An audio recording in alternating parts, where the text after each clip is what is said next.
জয় শিব শঙ্কর। সামনেই সমাগত প্রায় মহাশিবরাত্রি ব্রত। এই দিবস তথা রজনী শিব ভক্তগণের কাছে সবচেয়ে আনন্দঘন একটি সময়, কেননা বেদ পুরাণের তথ্য অনুসারে এই সময়েই মহাদেবের জ্যোতির্লিঙ্গের প্রকাশ ঘটেছিল। যিনি অনাদি, যিনি অনন্ত, যিনি অশেষ, ভক্তের দয়াল প্রভু নিরাকার হয়েও ভক্তের আনন্দ বিধানার্থে সাকার রূপ ধারণ করেছিলেন। সেই ভক্তের অধীন ভগবানের শিব চতুর্দশী মহারাত্রি ভক্তগণের কাছে তো আনন্দের লগ্নই হয়ে থাকবে। তাই আজ থেকে শিব চতুর্দশী অবধি রামায়ণ কথা অধিবেশনের মূল আয়োজিত বিষয় থাকবে শিব কথা, অর্থাৎ এই 10 দিন আপনারা ভগবান শিবের অজানা লীলা এবং অলৌকিক লীলাসমূহ জানতে পারবেন। তাই রামায়ণ তথা ধর্মীয় এমন অজানা প্রসঙ্গগুলো জানতে চ্যানেলটিকে সাবস্ক্রাইব করে আমাদের সঙ্গেই থাকুন আর সঙ্গেই রাখুন। আজ আমরা জানব ভগবান শিবের মাথায় অর্ধচন্দ্র কেন বিরাজ করে রয়েছে।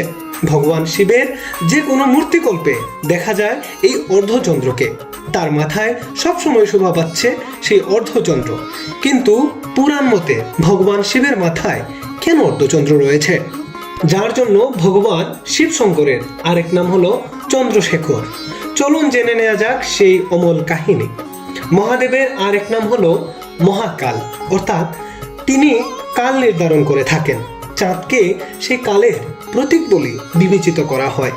পুরাণ মতে কথিত রয়েছে সমুদ্র মন্থনের সময় যখন তীব্রতম বিষ হলাহল উঠে এসেছিল, সেই বিষকে ভগবান শিব নিজের কণ্ঠে ধারণ করেছিলেন।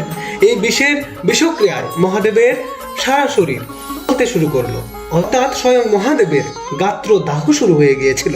আর অন্যদিকে চন্দ্রের প্রকৃতি হচ্ছে শীতল, সেই জন্য শরীরের তাপমাত্রা নিয়ন্ত্রণ করার জন্য শিব নিজ মস্তকে চন্দ্রদেবকে শোভিত করে রেখেছেন।